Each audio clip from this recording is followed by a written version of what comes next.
今天我们要聊一则近年来台湾外交圈最戏剧性的事件。台湾的一个小小举动，竟让洪都拉斯这个中美洲国家经济震荡，痛悔不已。有人不禁要问，台湾这步棋究竟是杀人还是诛心？事情是这样的，台湾在洪都拉斯和我国断交后，立即停止进口红国的白虾，转而全面开放从友邦贝里斯进口白虾，并给予零关税优惠。这项巧妙安排被许多人称赞，比传统的金钱外交更高明，堪称台湾版的不战而屈人之兵。小小白虾居然成了撼动国与国关系的关键力量。我们就来深入探讨这场白虾风暴的前因后果。故事要从2023年说起。当年3月，洪都拉斯总统夏娃拉卡斯楚政府突然宣布和台湾断绝长达82年的邦交，转而与中国建交。消息传来，震惊国际。洪都拉斯自1941年与中华民国建交以来，一直是台湾在中美洲的重要友邦，双方在军事、经贸、教育等领域合作密切。台湾多年来提供过军事训练、经援，还有奖学金资助洪国数百名学生来台深造，可谓情谊深厚。然而新上任的卡斯楚总统执意转向，他开出巨额条件，希望中国提供大笔资金投资基础建设，并吸收洪国的产品，尤其是白虾进入中国市场。台湾无法与中国的财力竞争，被迫遗憾撤馆。短短数日内，80多年的友谊画下句点。对台湾而言，又少了一个邦交国；而对洪都拉斯而言，他们认为投入了强大中国的怀抱，未来经济将更光明。果真如此吗？洪都拉斯最寄予厚望的就是中国能替代台湾，成为其白虾出口的新买主。白虾养殖是洪国南部沿海经济命脉之一，曾经创造上万个就业机会。断交前，台湾是洪国白虾最大的出口市场，单单台湾每年采购的白虾量就占洪国出口的30%到40%以上。可以说，台湾人的餐桌养活了许多洪国虾农。然而随着2023年断交一声令下，台洪之间原有的经贸协定立即失效，白虾输台管道瞬间中断，洪都拉斯白虾业者顿时失去了将近一半的市场订单，大量养殖池的白虾无处可销。起初，洪国政府对前景仍抱有憧憬，他们期待着中国兑现承诺，大举采购白虾，把台湾过去买走的数量通通吃下。然而现实却非常残酷，中国市场的大门迟迟没有向洪国白虾打开。由于缺乏明确的检疫合作和商贸管道，洪都拉斯的白虾很难顺利出口到中国。反观台湾市场的空缺，却没有奇迹般自动填上洪都拉斯的虾子养出来，只能看着满池肥美的白虾，无人问津。一段时间后，洪都拉斯人才开始意识到他们赌错了对象。原本以为中国这座大金主会雪中送炭，岂料却是画饼充饥。白虾卖不出去，直接导致价格暴跌，产量锐减。据洪都拉斯全国养殖渔业协会统计，在断交后不到2年的时间里，洪国白虾出口量暴跌了7%，将近15000名依赖虾业为生的劳工陷入失业或困顿的处境。曾经水波荡漾的养虾池，如今无人投苗养殖，不少细湖干涸见底，景象凄凉。一位当地虾农哀叹，我们辛苦养的虾，现在只能倒回海里喂鱼，话语中满是无奈与苦涩。更讽刺的是，即使在台湾断交后的2024、2025年，洪都拉斯白虾最大的几个海外买家里头，台湾依然名列前茅，而中国几乎排在最后。换言之，尽管台湾政府不再从官方管道进口洪国白虾，台湾的民间市场或第三地转口仍吸收了一小部分洪国白虾。反观中国买走的虾量微乎其微，只占洪国出口总量不到1%。洪国人民这才发现，他们过去依赖多年的台湾市场一旦失去，竟是如此难以替代。那种感觉好比经济命脉被人掐住，苦不堪言。台湾这边又是怎么做的呢？面对洪都拉斯突然倒向中国，台湾固然愤慨失望，但与其花大钱挽留一个去意已决的对象，台湾选择了一条出人意料的策略，以退为进，杀鸡儆猴。既然洪都拉斯执意离去，那就干脆停止进口他的白虾，转而把这块市场蛋糕让给仍然信任台湾的友邦。这不仅避免把台湾消费者的钱送进一个背信国家的口袋，还能同时加惠忠诚的邦交国，说干就干。2023年断交事件发生后，台湾马上积极物色替代的白虾供应来源。幸运的是，中美洲除了洪都拉斯之外，还有瓜地马拉、贝里斯等友邦国家盛产白虾。这些国家与台湾关系友好，只是过去因配额和检疫等限制，白虾出口台湾的量不大。如今洪都拉斯自行退出竞争，正好是台湾扶持友邦渔业的一个好机会。台湾政府随即展开多项行动，一方面，行政团队透过总和外交和经贸国事会议等政策平台，协调各部会加速开放友邦渔产品输台。外交部和经济部推出了一项巧妙的荣邦计划，一级让友邦繁荣的计划，目标就是协助台湾的邦交国将优质农渔产品顺利打进台湾市场，让彼此经贸交流更紧密。另一方面，政府也指示中美洲经贸办事处组织采购团，亲赴友邦考察白虾产业。2025年8月，经贸办事处邀集台湾多家进口商，组成贝里斯智慧渔业商机考察团，飞往贝里斯考察养虾场，现场签订订单，为日后大规模进口白虾暖身，同时也评估在当地投资智慧养殖技术的可能性，以协助友邦提升产能和品质。台湾的目标明确，缺多少虾，我就从友邦买多少虾，绝不让国内市场短缺，也要让朋友们赚到该赚的钱。其中最关键的一步发生在2025年7月，经过1年多的努力，台湾外交部在7月30日深夜突然发布一则令洪都拉斯心在滴血的公告，即日起全面开放贝里斯冷冻白虾等水产品输台，并享有零关税优惠。这意味着贝里斯这个仍坚定与台湾维持邦谊的友邦，立刻获得了一张进军台湾水产品市场的 VIP 门票。白虾、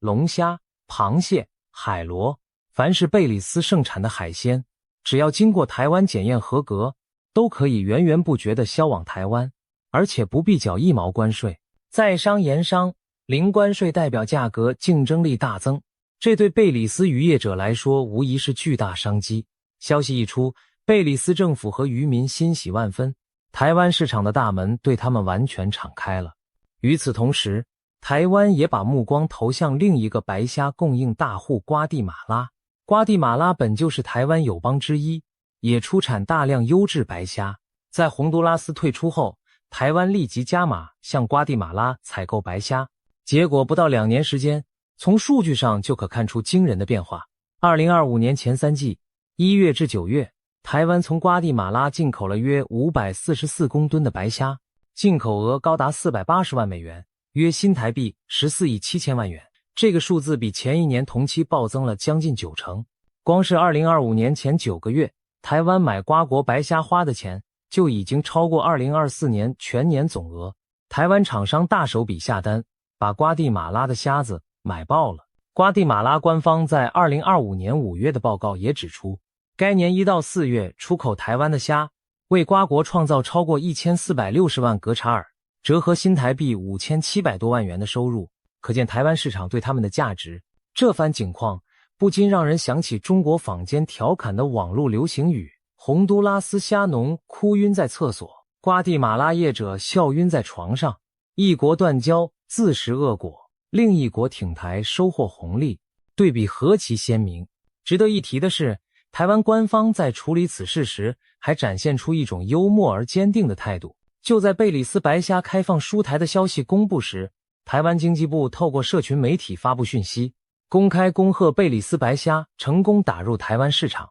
享受零关税优惠。这则讯息看似平淡的祝贺，实则话中有话，因为所有人都知道，少了洪都拉斯的便捷，贝里斯不会有这样的独享待遇。经济部的言外之意，无疑是在往洪都拉斯的伤口上撒盐。瞧瞧，选择站在台湾这边是多么明智，连白虾都卖得这么开心。反之，那些离弃台湾的人如今只能干瞪眼。外交部的官方新闻稿措辞则更讲究一些，强调乐见台贝经贸合作再创新猷等等，但明眼人一看便知，这其实就是台湾对洪都拉斯的一记经济反制。没有动刀动枪，没有撕破脸对骂，台湾只是悄悄改变了进口清单，就让洪都拉斯痛彻心扉，这难道不正是一种高明的诛心手段吗？台湾运用白虾外交产生的效应可谓一石二鸟。其一，惩罚了背信弃义的洪都拉斯，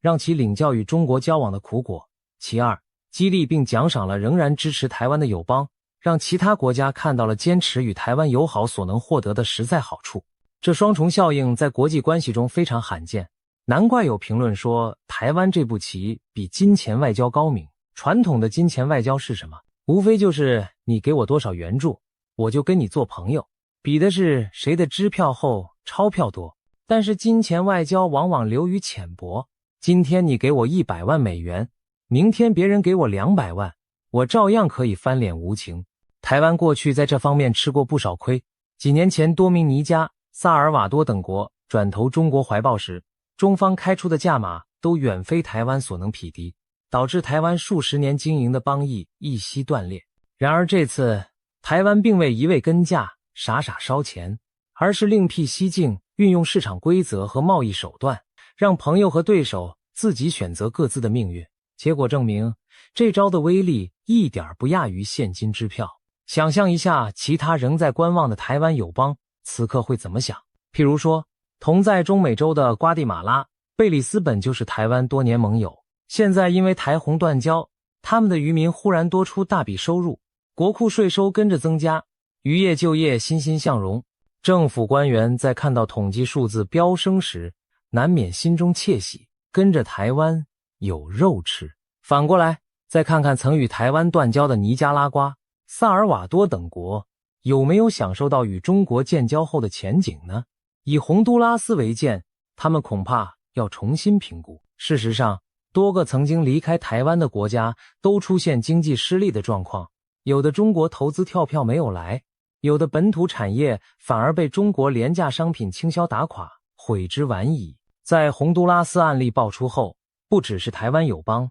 连某些已经与中国建交的国家内部都开始有人质疑当初的决定。一时间，台湾人其实靠得住，中国承诺靠不住，这样的声音悄然出现在国际舆论场上。台湾凭借区区白虾，就把一个大国描绘的美丽愿景戳破了不少。这种不战而屈人之兵的效果，着实让世人惊叹。对洪都拉斯而言，台湾这步诛心棋尤其带来强烈震撼。一开始，或许他们以为台湾只是象征性抗议一下，过后仍可能继续买他们的虾，毕竟商人逐利。但台湾的态度比他们预期的更坚决，一旦翻脸，连经济往来都斩得干干净净。结果洪国真的尝到苦果，日子一天天难过起来。终于到了2025年年初，洪都拉斯政府坐不住了。该国外交部长恩瑞克·雷伊纳公开表示，为了挽救我们受创的虾类产业，洪都拉斯正在寻找重新接触台湾市场的可能性。言下之意，他几乎是在对全世界承认，没有台湾这个市场，我们的白虾产业快撑不下去了。这番话让人听来既震惊又觉得不可思议。一个主权国家的高级官员居然在与台湾断交不到2年就开始讨论重新接触台湾市场，这要放在以前的国际外交史几乎难以想象。通常一个国家选边站后不会如此快表露反悔，但洪都拉斯迫于现实，只能低头寻求台湾民间的买气。从洋气台湾到想回台湾怀抱，洪都拉斯的转变不可谓不迅速。更轰动的还在后头。今年11月30日，洪都拉斯将举行总统大选，在野阵营多位总统候选人竟纷纷把若我当选，将设法和台湾恢复邦交作为竞选政见。其中呼声较高的一位反对党候选人纳斯瑞·阿斯夫拉，甚至在访问中直言不讳地说，洪都拉斯与台湾有邦交时的情况比现在好上100倍。这句话传出后，令全世界关注台湾的人为之振奋。洪国当初朝思暮想的伟大中国，居然还不如小小台湾的价值大上100倍。话虽夸张，但透露出的民意相当清楚。洪都拉斯相当多民众和政治人物已经认清，跟台湾交好时，国家得到了很多实在好处。倒向北京后，好处不仅没兑现，反而赔上原有的利益。如今连政客都拿这点来拉票，可见社会上的失望情绪有多强烈。中国方面对此也是如坐针毡。就在洪都拉斯反对派高喊复交台湾的消息传开后，中国驻洪都拉斯大使馆立刻跳出来警告，声称世界上只有一个中国，台湾只能是中国的一部分，企图施压洪都拉斯民众打消念头。此外，北京当局赶紧抛出一颗定心丸。2025年7月中旬，中国和洪都拉斯在北京签署了一项采购协议，中方承诺将购买3000公吨红国白虾，这数量看似可观，差不多相当于红国过去1年出口台湾的虾量。消息一出，洪国政府暂时稍稍松了口气。然而洪都拉斯老百姓真的会买中国的账吗？要知道，中国在2023年建交时也曾口头承诺要大量采购，结果2年下来交出的成绩单却惨不忍睹。这次临到大选前夕才签协议，许多人怀疑只是权宜之计。洪都拉斯媒体和渔业协会也表示忧心，协议签了不代表中方一定会照单全收，一切仍待观察。台湾这边则保持耐心观望的态度。外交部长公开回应，恢复邦交我们是欢迎的，毕竟台湾向来珍惜每一个愿意和我建立正式关系的国家。目前台湾的正式邦交国仅存13个，能否把洪都拉斯这枚失去的棋子再度赢回，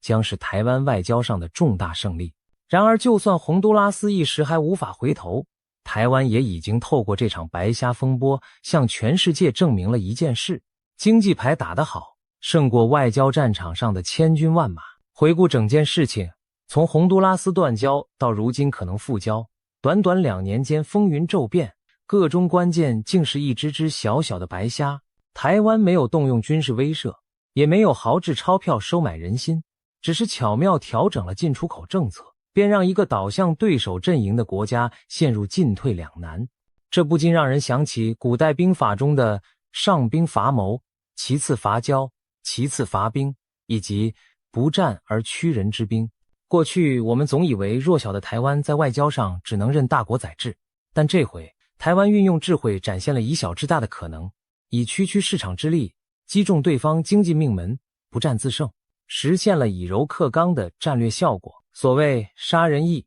诛心难，杀人是直接把对手消灭，诛心则是让对手在精神和利益上彻底崩溃，自己认输。台湾当然没有真的去杀洪都拉斯，但从结果来看，红国白虾产业几近毁灭，国内舆论倒戈反思，这种心理上的震撼和教训比单纯的经济损失更刻骨铭心。其他国家看在眼里，也会重新掂量与台湾、中国交往的利弊。台湾这招一出，等于是向世界宣示，我们虽不滥发支票，但也绝非任人宰割。如果被迫退到经济领域作战，台湾照样有牌可打。这种态度无疑提高了台湾在谈判桌上的筹码。往后中国再以金钱利诱台湾友邦时，对方未必不会多想想，会不会下一个后悔断肠的就是自己。从长远看，台湾的白虾外交也为邦交国关系开辟了一条新的良性互动模式。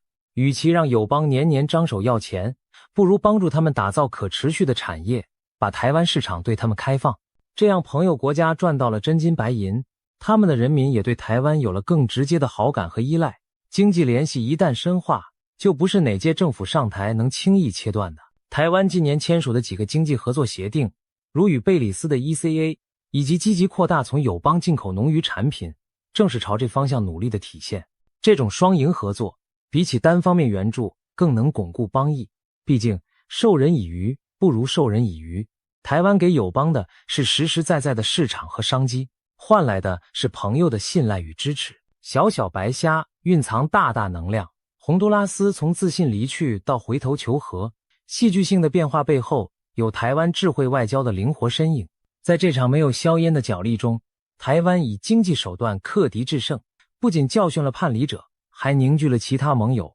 可谓一箭双雕。诚然，国际现实依然残酷，台湾未来仍会面临外交打压和挑战，但白虾风暴给了我们一个宝贵的启示：巧思与勇气足以撼动巨人，智慧外交自有以弱胜强之道。或许正是因为一次又一次展现这种灵活坚韧，台湾才能在夹缝中生存，并拓展自己的空间。让我们拭目以待。洪都拉斯大选的结果不论如何，台湾已经先赢了一局，而那句古老的兵法戒严，在此刻听来格外振奋人心。不战而屈人之兵，莫过于此。